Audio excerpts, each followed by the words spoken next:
off the bed about 20 minutes ago. Mm. 2 young ones, and that's it. The day's done. They've let me carry on with my own life, but between now and 12, before Been there. My days are over now for that. Oh, good. Oh, yours grown up? Well, one is, yes. Okay. I've only got one. I'm Oh, divorced. That's good. That's good. So, not the divorce. Oh, it is. It's good well, it is. It is good. it's so well. I always like to start an interview by sticking my foot right in it. That's my deal.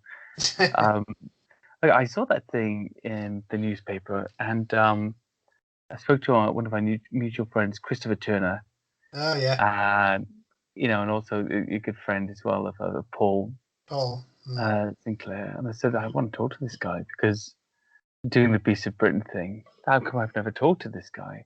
And of course, as you mentioned with the papers, there's always a hatchet job. That's the format. If it was anything similar to a normal experience, then nobody would read it because there's no sensationalism, is there? Yeah, they embellished it a bit, didn't they? I think. Well, they did on my part, anyway. You've got to look, and they've got to make things look a bit out there. I did one. I did a piece. It wasn't in the paper. I've been passing a few things to a guy in the Daily Star, and he's been very good, very, very true to form about it. And it was about the Box Hill ape. And just passed on the story. I've been there. I investigated it. Yeah. Within a week, a magazine called Get Surrey, an online magazine, copied the article, but made me the witness. Right. So of course now I've got to deal with telling everyone I'm not the witness. I'm not the witness. I just went and checked it out. Yeah. Now, you think of the kind of readership the Daily Star has online as well, and something like Get Surrey has, like a local online rag. Every time that story hits any site in the internet, it's always the Get Surrey one. It's always the I was the witness one, not the I went to check out this site. And I just thought, it'd be nice to give people a little background as to what happened to you, what you saw, but also, as many people in your position, you've gone on to make it your work, your passion to research this. Passion, really, yeah. And to find out about it. Where do you want us to start?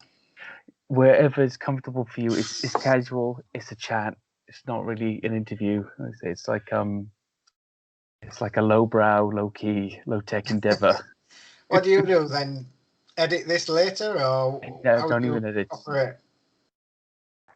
It's just a conversation. I don't even edit. Go straight onto YouTube. I might clip off the beginning or something, but generally speaking, I just pop it up there. It's just us having a chat. It's just plain, simple, regular. They don't edit bits. They get everything. If we cough, somebody farts, it's in there.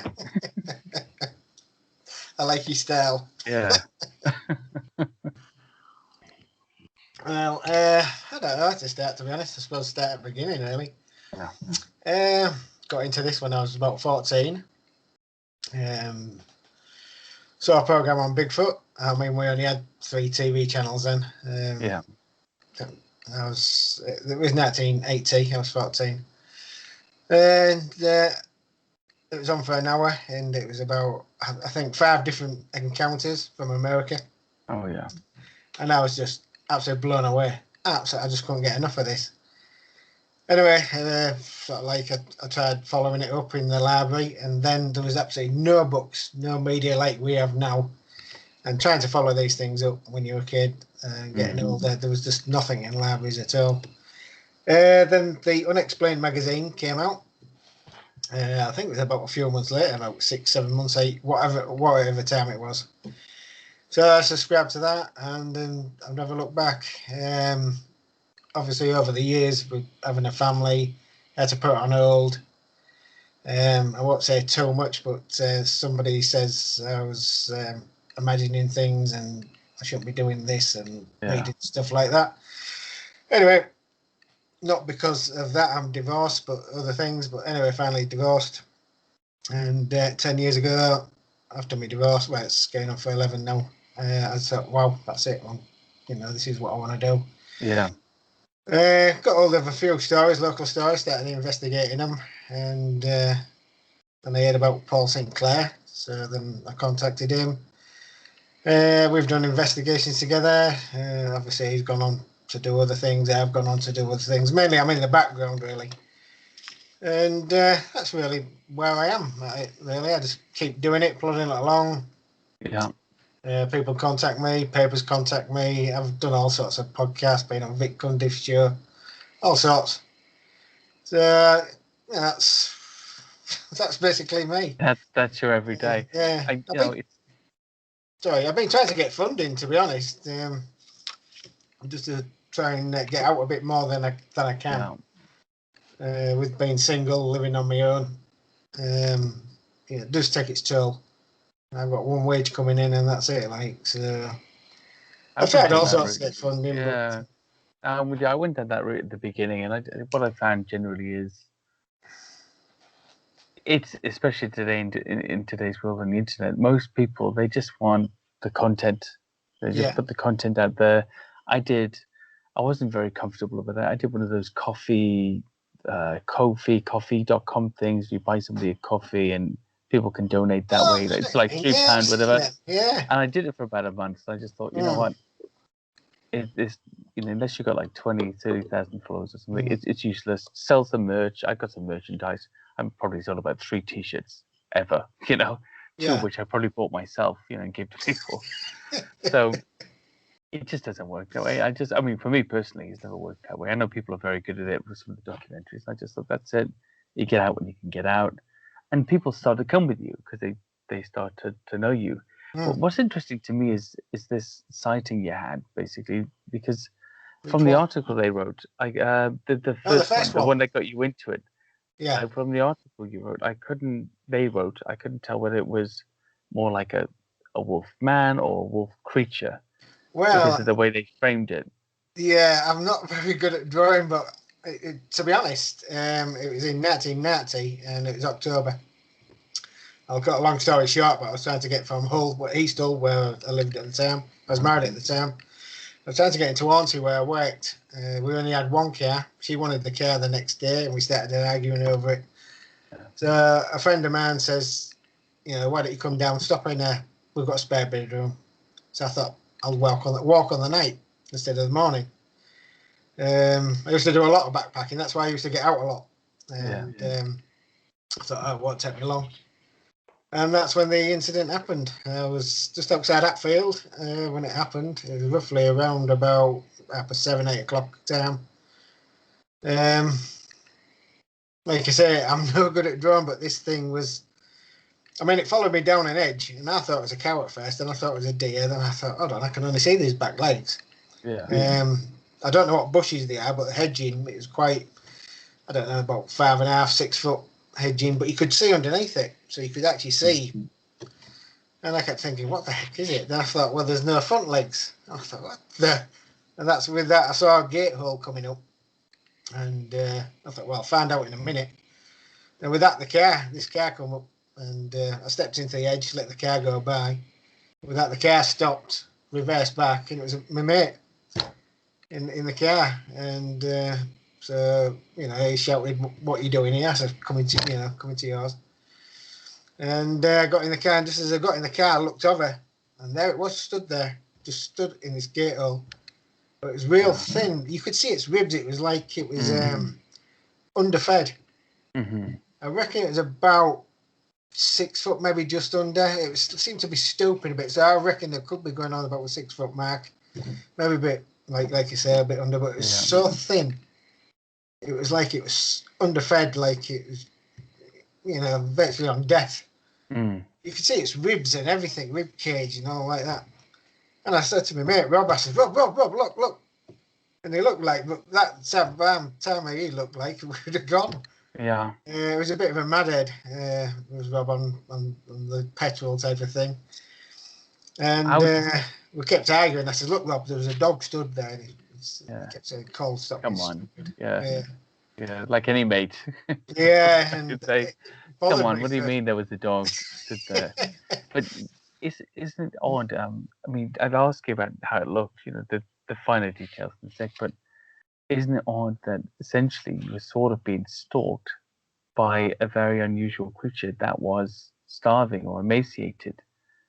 Yeah. Do you ever feel that you were a target because of that, or it was checking you out to see if you were viable because of its condition? Yeah, I don't know, but I said to Paul, I wasn't scared.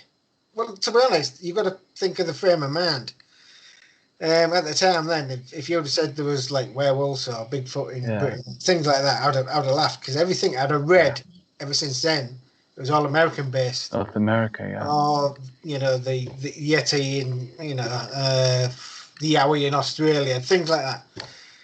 So I've read nothing about anything in England at the time. Only maybe 1500s when we had forest. So if you said then there was something like a werewolf in Britain, I'd have just laughed. I said, So you had to think the type of frame of mind I was in. So I just couldn't get my head around what I'd seen. And I did start getting nightmares, and I had them for about years. Not every week. Sometimes I'd have them a couple of nights running, then they'd go away, they'd come back. I kept having these nightmares. I was walking up that road and I got to the gate hole, and this thing was stood there, and it jumped over and it just started ripping me to bits. And that's when I woke up before I died.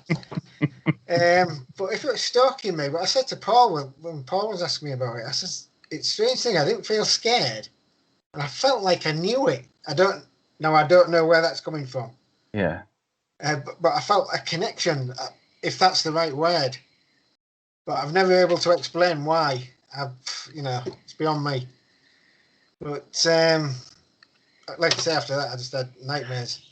But my second one was like Arnold Schwarzenegger. My second sighting, it was different again. Totally same area.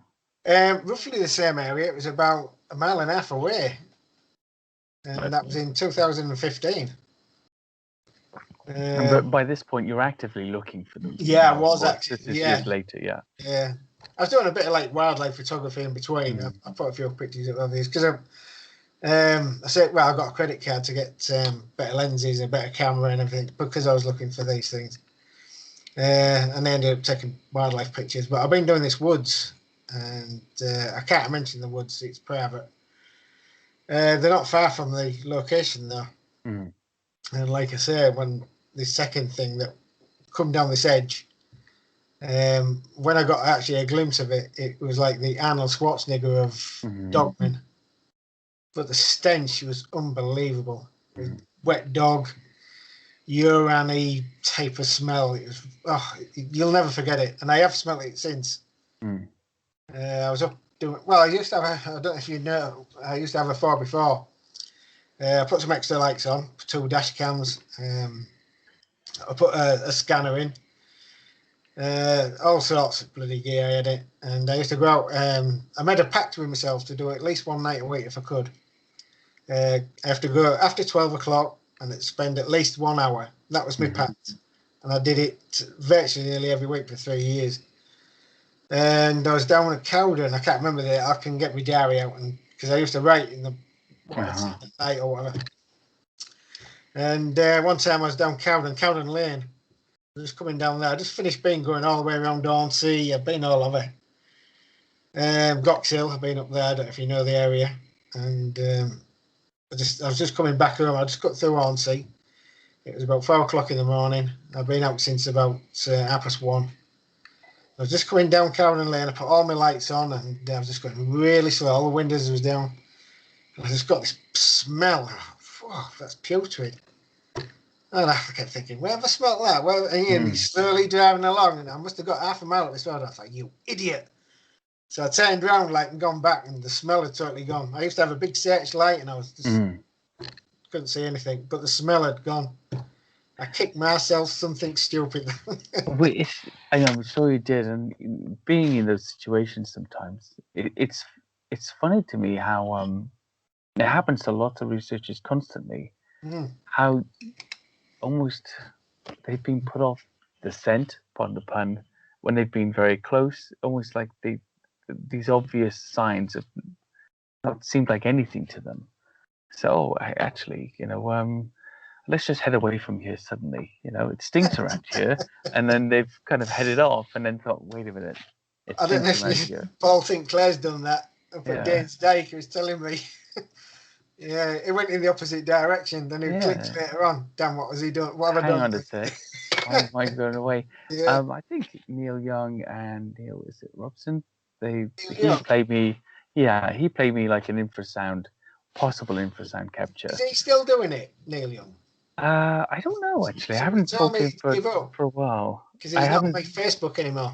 I haven't spoken to him for maybe over a year. But we used to chat sort of when I started doing this a bit more seriously in the early days. And he sent me this like good recording, like below 20 HZ, sort of a grumble, sort of a Right.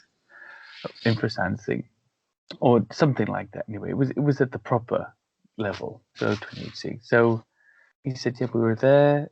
We were in this well-known hotspot, and then we just felt like we were uncomfortable. We didn't want to stay there. We wanted to get out. So we went and slept in the car, left the recorder there, came back in the morning, and there was this possible infrasound.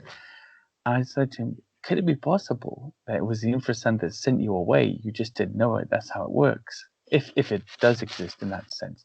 Yeah, That you possible. felt that, you felt, oh, I'm not comfortable here. I'll just go away from this area like you're supposed to. And then you buggered off from the hotspot as a researcher and came back the next morning. And you've got your recording, which is great. You could have had your sighting as well.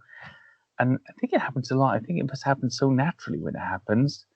It's not like we're talking about it now. It's an obvious decision. Your just mind is just guided in a certain way. You say, oh yeah, you know what? Let's head out, shall we? Let's all go. And then when you review later, like the smell, that's when it becomes clear to you. Oh, actually, that's what I was out there bloody looking for. Okay, fair Jeez, I enough. just couldn't put I couldn't put my finger on it. Wow, where have I smelled that before? Like, Yeah, but it's yeah, it strange. happens. But you kick yourself a lot. I've tons of times I think I should have took a picture there, and yeah, it's the way it goes, isn't it? And I'm like you say, I'm sure thousands of researchers have done the same thing. Yeah, just head it out, and maybe that instinct in your that self-preservation instinct was doing its job. And saying, get out now. Just toddle on, and that'll be the last of it. And we'll let you know what you captured on camera in the morning. Yeah, Tell me I've got about a lot of trail cameras out to be honest. the I've never caught up. Schwarzenegger. The Schwarzenegger one. Tell me about the description of the first one, the skinny one, and then the Schwarzenegger one. What the The face, first one, the like I fur, said, was like I said, I think it was about silhouette. 6 foot. Yeah. It was stupid. It's hard to tell in it the height, but it was definitely a dog. Stood upright but thin. The most I remember of it, you could see its rib cage, and that's what struck me. Oh, detail, yeah. And it was stood upright.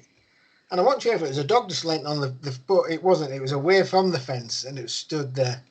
And I definitely saw two legs, if you call it that, paws walking down down the field under because it was a full moon, and I was glad of the full moon at the time, because it just lit the place up like it was daylight. It was that bright on the night. It was quite good actually, because I didn't have a torch with me anyway. But the first one was really thin, but the second one, I didn't mention this, but I've been doing these woods, and I got permission from the owner, and I've been doing them for about a month. Anyway, this was a Saturday. Was it a Saturday? Yeah, it was a Saturday, 27th of September. It was a Saturday, and no, sorry, I don't think it was a Saturday or Sunday. I'm sure it was a Saturday. I can't remember the day. I know it was the 27th. Anyway, I got down there late because I've been going in these woods at early hours. I don't know if you've done woods on your own. It's like, funny enough, Paul said to me about 2 years ago, we shouldn't be doing this on our own. We shouldn't really. I stopped. Yeah, and like I've been out in the woods in the middle of the night, and I know Paul has, and other researchers have, and I've done it recently. And you do get scared. You got to think, danger is real, but fear is a choice. So I try and put things at the back of my mind. But that morning I got there late. I got there just gone 8 o'clock. I was determined to get there sort of like 4 o'clock in the morning. And usual scenario, alarm goes off. I thought I'll have 5 minutes snooze. That was it. Too late. So anyway, I got there, and I was there's a new plantation next to these woods. The trees, I don't know, there's about 5 foot at the time, but there's long grass in between them. And you had to cut like through the new plantation to get into the old woods. Mm-hmm. And I was just going through the new plantation, and something small on my right got up and ran. And I thought, oh, it's a fox. Within, I don't know, 2 seconds, something big got up and just ran. And immediately I thought it was a deer and it's full. So I crouched down, not to scare him anymore. I thought, oh, it might make a good photo, something to do that day, like something for the album.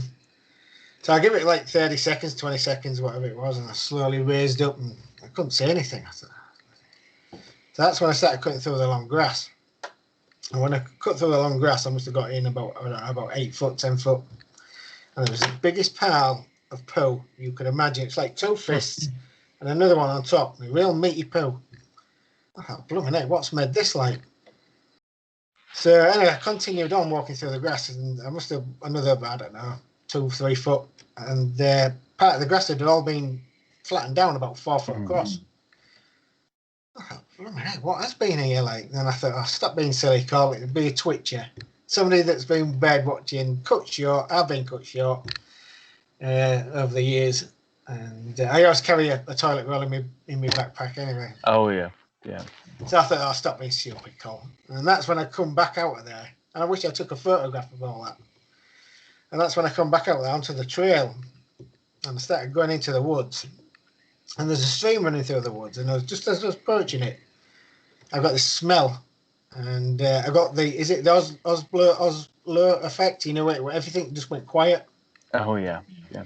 And I just noticed everything just went quiet, no birds, no noise, and I started getting a smell, and I thought, blooming heck, the stream's gone stagnant.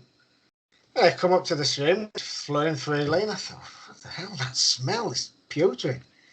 So I crossed the stream, and that's when I heard something down this edge coming real heavy. Mm-hmm. So I thought, oh, it's got to be the people who look after the woods. I shouts out like, it's Colin Keelty, I've got permission to be here, blah, blah, blah. No response. So I started walking a bit more than I could hear this walking. I stopped, it stopped. She shouts again. No response. I thought, who the heck is this? Mm-hmm. All the time the hairs on my back and neck was standing up and I just felt very uneasy. So I got on all fours. I don't know if it was a good idea at the time, but I tried to look under the bracken to see if I could see any feet. I couldn't see anything. It was that thick. So I gets back up, starts walking. He starts walking, so stops again. So shouts, nothing. So I continued on. And I'm thinking, shall I get out of here? Shall I get out of here? Anyway, as I'm walking up the track, the bracken sort of like veered off to the right and it thinned out a bit. And that's when I started veering off into the woods. And I just glanced over and there was this thing just stood there. And I just pooed, literally. I just knew I had to get out of there. People said, why didn't you get a photo? Why didn't you get a photo? But you just don't think at the time, do you? But this thing was huge and it looked like it had muscle mass. Yeah. It was all hairy. I wouldn't even like to say its height. I'd say it was a 6, maybe going on 7 foot. It's hard to tell. And the paper says I ran, and I didn't. My dad was a shooter, and like a poacher, and he's always put food on our table when we was growing up because we grew up outside of Windsor. So. Yeah. And he always taught me, don't ever run. Yeah. Never. So I'm starting to walk really fast, like, but not run. I didn't want anything to chase me. And as soon as I got in that car, I got the key in and I go home and I started, why didn't I do this? Why didn't I do that? But I don't, no, I never forget it. And I always kick myself, why didn't I do this? And yeah, this thing was, I say it was a dog man, even though I didn't get 100% look at it. I just said it was a dog man on the smell. Yeah. What it was, I don't know. People say, oh, it's a guy in a place, you know. Any expression in the face? I couldn't see any expression, no. All I could see his hair and just the fit. It was just like a muzzle or a flat? Like a flat. It seemed flat, but it was trying to look through bracken at the same time. You could see parts of its body, and a bit of it was covered. And like I say, I just literally pooed. I wanted to get out of there. I need to get out of there. So it could have been a Bigfoot, actually, maybe. Yeah, somebody else said that. Yeah. But I says going on the the smell. That's the only reason. Yeah. And with something else getting up as well, something small running on all fours, Running away which I as thought well. was a fox.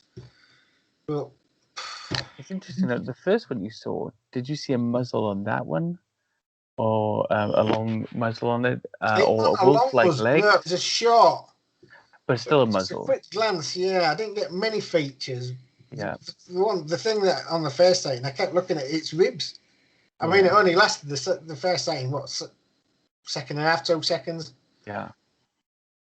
It's surprising how much information you get, but you're still not long enough, is it? You get it, but it's in that flash of the shock as well. So it's sort of frozen in the experience in a way, isn't it? And I've experienced this a lot with people. It's actually the amount of times I've spoken to people and they say, you know what? No, I didn't see the face somehow, or I saw it, but I didn't see its face. You know, if you're looking at somebody, if you're not really looking at them, just the outline of their face without detail.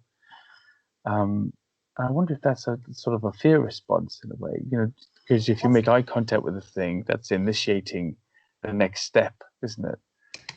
Yeah, that's it. Like the first one, it was a quick glance. The second one, it was just, it looks solemn, but I don't know. Really, it's hard to say. There's the werewolf of Hull, right? There's old Stinker. That's the old Stinker. That really annoys me because the old Stinker actually comes from Flixton, and I can't remember the date now. It was 16 something, I think. They used to call it the old Stinker because it smelt of sulphur. So when this werewolf, which I've actually interviewed quite a few, well, not quite a few, but a few people, that's seen this thing in Hull. Then the papers got hold of it, and they said, "Oh, the old Stinker." Somebody looked into it and found, you know, there's a werewolf called the old Stinker. They mixed them together. They've took the name on, which really does annoy me, to be honest, because it's actually the Flixton werewolf that is the old Stinker. Okay, and the other one is the Beast of Barnston Drain. That's not, yeah. I've conflated those two together several times in the past, but I think that's more of a geographical ignorance. Of course it is. Well, it is, yeah. You know, same as you, I suppose. You know, whether you're on the border of Surrey or Sussex, and you know, you just cross over and in the next bit. That one was interesting to me actually. I know it got a lot of newspaper chat, and there was talk that the descriptions actually didn't match that much of a werewolf. But then there was a sighting. I don't know if you know the girl. What's her name? Emma. She had it in the East Riding village of Halsham in the car. Yeah, she did. Yeah, but if you look at, I don't want to go into details, but if you go and look into her story, that changes. It's like it really does it really, because it seems like a Bigfoot sighting to me, not with a human face. You know, but again, like you mentioned, I've heard different versions of that, but never directly from her. I've heard versions that have been passed around, and I'm wondering sometimes, is the version I now have, is that the... Well, I know somebody who spoke to her, but I contacted her and they said they'd be in touch, but they never did. So, but I get that from a lot of witnesses, and I'm sure. Well, I know other people do, other researchers do. So, or because essentially, you know, you're asking them to expose themselves. Everybody I talk to, actually, I say, look, I'm basically going to report your sighting anonymously unless you tell me otherwise. It's going to be anonymous. I might not even stick the exact area in if it sort of reveals you. And then people are more willing to come to me. And I've got the names, but then obviously it doesn't give it as much credibility as you'd like because you can't produce names. The way I've been talking about it recently, Colin, is I've been calling it modern folklore, like folklore happening in real time.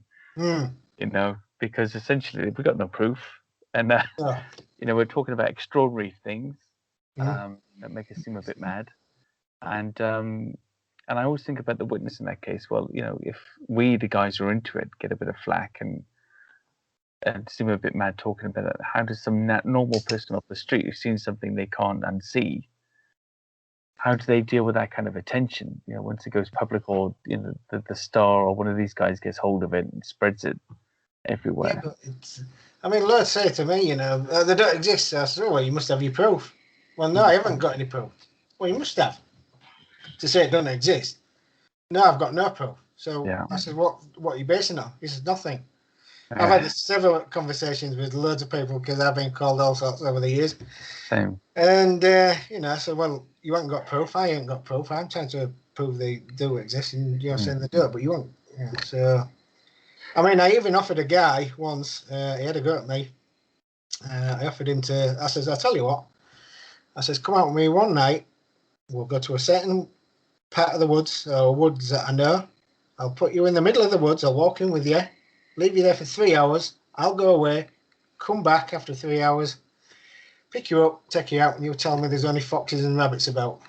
And he denied. He said, no chance. So I said, I even offered to pay him. And he said, no. So, that's God's honest truth on that one. It really is. I believe that. I mean, as much as well, in his defense, as much as... It is, yeah. Yeah, that's the challenge to be undertaken. Your average guy is thinking, why do you want me in the woods for 3 hours voice in the middle of the night? And you're going to pay me? I've that's true. Yeah, but I mean, you've got to look through the years. Look at the mountain gorillas in 1925. I mean, people just says it was a legend until there was the sealer camp, all that stuff. The duck-billed platypus. Things like that. It's the okapi, the Komodo dragon, and that's what I mean. I get that. This goes on. A little sort of an update from some websites about new animals they're finding all the time, and sometimes it's stuff just like new frogs and toads and all types of things. But they found a couple of new whales this year. Yeah, that they didn't know existed. Some in California, and we were saying, how do you miss a whale? Yeah, well, in California. how do you bypass that one? Exactly. I mean, how's that not noticed? I got a bunch of whale watchers out there, and it's just because the world's a bigger place than where you get your Google Earth on and you zoom in a couple of places. And people say this about Britain, Britain's too small to have anything like that. So it's not small if you're on foot. That's it, and most of it's rural, and most of it's uninhabited, and there's no people walking off the path. You go into the country park, you go for a little hike. Not many wild campers about really going off trail. Anything could be out there. There's tons of prey species. That's how those big cats are getting about. This, but mostly at night. Yeah, I've there's seen no big cats. lighting. I'm sure you have. And there's no lighting and nobody around to see them. Yeah, but they're out there. I know they're out there. Yeah. But look at America. What is it? 7 million square miles? I might have that a bit wrong there, but it's a forest, and some of it's never been explored. No. It's in the realms, isn't it? No, I don't know if these things are flesh and blood, extraterrestrial, paranormal. I don't know. That's why I do what I do, Andy, really, to try and prove these things. Not just them. I've investigated Hollow Man, all sorts of weird sightings of people have had. I'm into all sorts of bits of things, really. It doesn't matter what it is. Do you go back into the history of them as well to look into the folklore to see if I have done on a few if there was any folklore in that area. Trying to find some of the is hard, but I do look. I look at weather patterns. Yeah. The state of mind of the person that the witness that has given me the story. I try and look for every angle that I can to try and explain this away. And when I can't, then I know it's Yeah. It's like I've been doing. I've looked into light and think that we only see 1% of the light spectrum, which is hard to believe. Well, that's what scientists say. We only see 1%. So what don't we see? Mm-hmm. When you think of it like that, if we're only seeing 1% of the light spectrum. Yeah, and most of us not even that. Yeah. So, but I do try and look at every angle. Like I say, weather patterns, where the moon was, everything. I think it's important. A bit of theory, but it's important because essentially, I always say that I believe everybody, whoever comes to me with a story, but don't necessarily publish it or follow it up because there's mitigating factors, same as yourself. Yeah. It's not for me to say, if you've been brave enough to come say you've seen something, it's not for me to say it's real or it wasn't real. It's about the plausibility. Can I justify it? Looking into the person a little bit, is there any sort of form for any conditions that could cause attention-seeking behavior. That's a very common one. Or even, as I said, having a mental health condition, essentially, even one where you have waking hallucinations, doesn't exactly disqualify you from having a sighting. No. If the sighting is completely outside of what would be your normal mental health experience, then that's also feasible for me. That's fine. But if you're suffering in a way, and then that's an issue. I met some amazing people doing this, and I think the witnesses, they're very brave, because they are. Yeah, I mean, I live in an area full of basically accountants and barristers, and when we go to the school, after meetings and all this stuff like that, I'm the guy who looks for Bigfoot, the dad who looks for Bigfoot, and so it's an interesting thing. So I know that feeling, and for a lot of people, and I made that choice, but for the witness, you didn't really have the choice to see or not see it. You just told a few people, maybe it got out, you're in the paper, and now you got to wear it. I always think that Yeah, that's it. That's true. I mean, a lot. I mean, I think for everyone that do come forward, I think there's about another 5 out there that hasn't. Oh, absolutely. I mean, I've had people thank me, and I had a guy in Hornsey. He had a sighting on the golf course. It was starting to get dark, and he swears he saw. This is the first time I've ever been described as this, but he saw a Great Dane. He swears it was a Great Dane, 2 legs, walking down the golf course.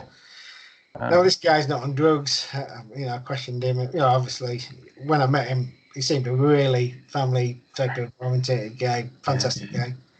And after he told me, he hugged me. He says, "Thank you." I said, "What for?" He says, "I got it off my chest." He says, "I told my family, told my friends. They all laughed, ridiculed me. So I've kept it to myself. And when I heard about you and contacted you, it took me weeks." He says, "a couple of weeks. But he says, now it's out. Now I've told you, and I know you believe me. I feel great. It felt better." And I've had people thank me before, and I know other researchers, like Paul, Lee Solway, Leon Howarth, they all say the same thing. Witnesses, they all. It's like a relief, isn't it, for them, I suppose? It's a relief, and it's a confirmation, and same here. I believe the same thing. If you come to me, you believe guaranteed from the start. Whatever happens from there on, and it's different. But as a respect for coming with the sightings, you at least deserve that, Of course they do. And for guys like us, we want to find out about it. It's a gift. It's exciting. It is for me. I want to find out about it. I've been looking all around the world at this stuff recently. I sort of spread it out after the piece of thing. I've been looking all around the world, and I think, as British people, we look at our country, we underestimate it a lot. If somebody tells us something's in Nepal and the Himalayas, or there's some things in the forests of South America, or even if something is around the cities of Mexico, like the duendes thing, we're like, yeah, possibly over there, far away from us, that can be real. But next to us, that can't be real. And it's a strange mindset to have. We're willing to believe in the far away and distant. That's where all the magic is, so to speak. And that's what I used to think. That's like I say, that first sighting. If you would have said that to me, I would have just laughed. No, not in England. Over there. Not here. No, it is. Yeah, you're right. That's amazing. What about current expeditions? Anything going on at the moment? Any? Not really. I mean, with the COVID this year, it's put a real damper on. I did have plans to go. Well, I was going up to Leeds. Had an invitation up near Scotland. Liverpool, I think I had one. But with COVID coming, it dampened. I couldn't travel anywhere. I've done a YouTube channel. I've disbanded my old one and put a new one on. I've only put a couple of videos up, but another couple of videos, but I've had to take them down because the witnesses changed their mind, so I've had to take them down. But I'm off in the next week, so I'm hoping to get another video done. I've got a few leads to follow. I've just had 3 more witnesses come forward in the last 3 weeks. One was quite interesting, actually, in Manchester. Happened in 1980 again. And he swears this thing was wearing a red T-shirt and jeans, ripped like the Hulk, like when the Hulk changes. But it was a werewolf, and it ran in front of his house. But where he lived in Manchester, there was a park with a pond, and it ran sort of like down this alley towards the park and pond. It was late at night, and yeah. I've heard these things. I've had witnesses say that he sure had a shirt on. I know on I've heard some that of a these couple of American times. researchers, they say, this dogman had an earring. I don't like the word dogman. I prefer wolf people or. Yeah. But yeah, this thing had an earring in, so, are we going on the skinwalker type of stuff here? Yeah. So, and I've had a follow up of that for years. It's a long story and I can't go into details because the guy who was actually investigating this killed himself. Hmm. It got to him that much. He killed himself, but I was trying to get him to talk to me more. But he did found out a woman. He's actually stalking a woman, and I believe he thought that woman was a skinwalker. Mm. But now I won't know because unfortunately he's sadly gone. He's from this world, which is a shame, really. It gets you that bad, you have to do that type of thing. But Well, I mean, you wonder then, has the paranoia sunk in and yes, got control of you, or or you onto something that can only make you seem paranoid, no matter what you do. well, yeah, And that's true. let's hope that it's the latter, not the former. But Well, I've had somebody bring me up crying, and if yeah, Paul Sinclair's the same guy as well, he's had the same guy. It got to him so much. He says, "Why don't well know about this thing? Why can't we go to the news? Because nobody's going to believe you." And he's cool. just bawling his eyes out all the time. Like, so yeah, it got to him. Obviously, you can't mention names, obviously, Andy, but No, it sounds like a classic PTSD, essentially, isn't yeah, it? You've seen something not only that shouldn't exist, that has changed your concept of the world, but it's left you with sort of post-traumatic stress disorder, and you can't tell anybody about it or get any validation. You just got to live with it in a way. I've heard this before, this PTSD style effect that witnesses have had, especially with dogman type things, because I think Bigfoot is more popular. If they see something like that, it's shocking to them here in the UK, and they might stay with them for a little while. If it wasn't such a close encounter, intimidating encounter, perhaps. yeah. But if it's something like a big wolf-faced, muscly, terrifying creature, you're gonna be like you were. You're gonna be dreaming about that for a little while. That's for sure.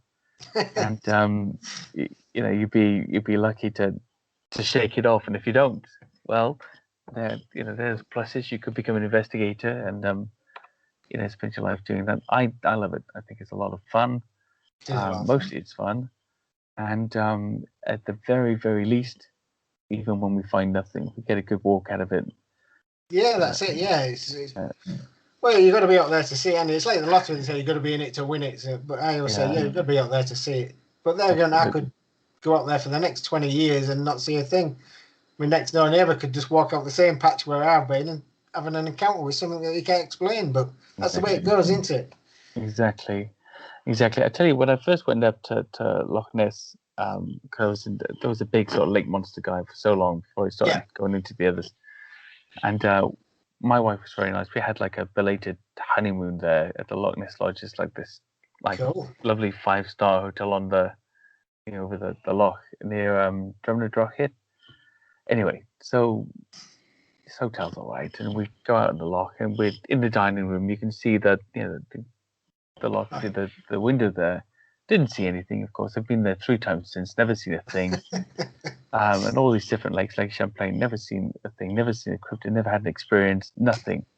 So I'm not one of these witnesses that it's taken hold of. I'm yet to be in that position. Anyway, so 2 years after at the Loch Ness Lodge, 9 people report seeing it, a big hump, swim around in front of the window for sort of 9 minutes from that dining room, and Well, that's the sod's law, isn't it? That's the way it goes. There. I was I believe I was reading scientists have found out in Lake Champlain and Loch Ness and all the others, Pogo and all like that, all them lakes that they have these sightings. They found high concentration of quartz. Oh, really? Now, compared to other lakes. Now, if this one science says scientist says if it's got a connection, he's not sure. He says maybe it's a portal. I don't know if he was joking as he was saying that. I don't know, but it was very interesting. I thought that's interesting. I tell you what I would think about the portholes, or the the dimensional sort of explanations of it. I always wonder if, as humans, us not being able to find something makes us sort of be, well, it's because it's jumping through the portal. That's why I can't find it. It's not me. It's Could the be right. portal. Yeah. It couldn't be that I can't possibly find it. I just wonder if that's like a human thing. Oh, yep. No, it must have jumped because it's not me. I'm a great tracker. I just wonder about it. That human side of things. Is that our explanation for stuff we just? I've thought of that. I mean, I'm can't open-minded. figure out? So Yeah. if you says this thing comes on a unicycle once every fortnight from Mars, yeah, if you've got the evidence, I'll go with that. Exactly. You know what Get I the mean? camera It's, pointed at the spot. Yeah. But But listen, portals, it's very interesting theory. it's an interesting theory, I think, but I worry about it. I worry about it because essentially it takes the burden of proof off of us because you can't prove it, we can't find it. We just kind of say, wow, like ghosts or something. I know there's lots of stuff they can do to record ghosts now, or what are supposed to be ghosts. It's a big I business. watched all those shows. Ghost hunting, it's big business. It's a huge business, and it's got more popular. I think by the looks of it, as far as I can see, all you got to do is turn the lights off and just look really scared in the basement. And it gets the viewers, doesn't it? Yeah, that's it. Just be bricking it in the basement. Yeah, I've watched a few, and I think I'm sure he's faking it. But anyway, that's my opinion. But I like them, and I know some of the people who did these shows, but I don't get it. Like especially the American ones, they say, "Oh, we're here at this house, and it goes back to 1912." I'm like, what? I'm not in a new house. My house is built in like 1866. And that's not even old. Yeah. 1912. Yeah. That's not even mean time for someone to die. At least not more than one person. It's just interesting. It's interesting, and I wonder. This shows are great. I think it's great because it brings interest and people get into things like cryptozoology shows too. I don't look at them. I'm not expecting. If they can get as much science and fact in as possible, that's great. But I understand somebody's got to watch it as well. It's got to be watchable. Yeah. Which we do trolling around. That's not interesting. Nobody wants us to look at us like examining a bit of brush for half an hour non-stop. It's not interesting. They need a couple of sound bites and exciting chases. Yeah, that's where the excitement is. That's what people want to see, in it. Well, the general public. Yeah. You want to film with me sitting next to the lock for like 8 hours staring at one spot, some sandwiches and a flask. It's not interesting. Well, it's not interesting, but you're still doing research. It doesn't matter if you're doing 10 minutes or 3 hours a week. It doesn't matter, does it? You're doing something. Yeah, exactly. Look, I'll probably pop off. We'll leave it there, but I've really enjoyed it. I wanted to catch up with you. Just let everybody know about YouTube channel, Facebook page, anywhere where they can find you and get involved. You can contact me on Facebook if you want, Colin Keelty, or you can go on YouTube, The Dark 66. Uh-huh. I've got an email. It's The Dark 66, which is uppercase at, and this is lowercase gmx.co.uk. Awesome. But best maybe Facebook. I get a lot through Facebook, to be honest. It only seems to be really, I don't know how to put it, really enthusiastic that seem to email me, really. That's great. Yeah. But get involved. Give Colin your sightings. Tell him everything. Please, it don't matter how strange it may sound, it's gold dust to me. Yeah. So even if it makes no sense to you, it makes sense to me or any others like so. Yeah, please get in touch. Get in touch and let them know, and let's get a bigger picture of all those shy witnesses. You can be anonymous. Right, yeah. You can be anonymous. Get in touch and let us know if you've had anything similar in those areas. Oh yes, please. Yeah. Yes. Colin, thanks so much for coming on. Thank you for inviting me, Andy. It's been a pleasure, actually. Thank you. Yeah, it's been awesome. Awesome. See you soon. Okay, bye.